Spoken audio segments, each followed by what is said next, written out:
ഒരിടത്തൊരിടത്ത് ഒരു ദൈവം ജീവിച്ചിരുന്നു. ദൈവം ഒരു വലിയ രാജ്യത്തിൻ്റെ രാജാവായിരുന്നതുകൊണ്ട് കുറേ കള്ളന്മാർ മാലാഖമാരായി ചമഞ്ഞ് ദൈവത്തിൻ്റെ മാളികയിൽ കയറിക്കൂടി. അങ്ങനെ ഒരു ദിവസം ദൈവം മരിച്ചു. മാലാഖമാരായി അത്രയും കാലം വേഷമിട്ട് കള്ളന്മാരുടെ കയ്യിലായി ഭരണം. അങ്ങനെ ആ നാട് ദൈവത്തിനെ കൊന്ന് ദൈവത്തിൻ്റെ സ്വന്തം നാടായി.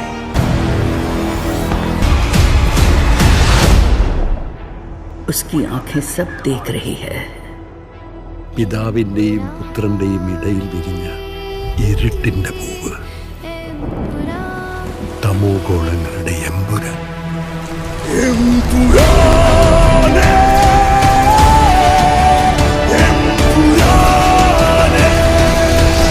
ഈശോ മിശിഹായ്ക്ക് സ്തുതിയായിരിക്കട്ടെ.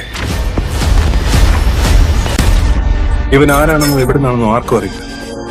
ഈ നാടിനെ പച്ചവിരിച്ച് താക്കാൻ ഒറ്റക്കൊത്തിൽ തീർക്കാനും ശേഷിയുള്ള രാജവെമ്പാൽ. ചെറിയ പുള്ളി അല്ലവൻ, പഠിച്ച കള്ളന.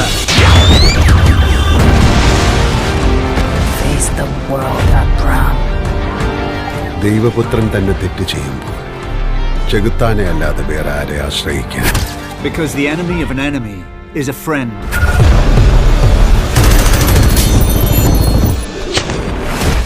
बस एक इशारा भाईजान, बस एक इंतजार आएगा. खुदा हाफिज. We have to end this war. വാടാ. He leads the most powerful mercenary hit group in Asia. ലോകത്ത് എല്ലായിടത്തും അവരുടെ പ്രശംസ. ये दया दिखाने के लायक ही नहीं होते. യുദ്ധം നന്മയും തിന്മയും തമ്മിലല്ല, തിന്മയും തിന്മയും തമ്മിലാണ്. और राजनीति एक धंधा है हमारे देश में. Kill that bastard. और शुरू से वो एक के नाम से डरते थे. ना तले लड़ा, तले എടുക്കാവ്.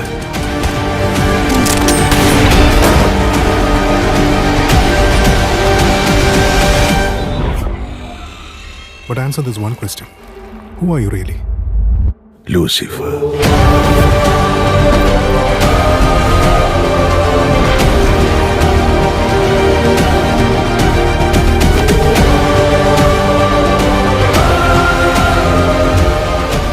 This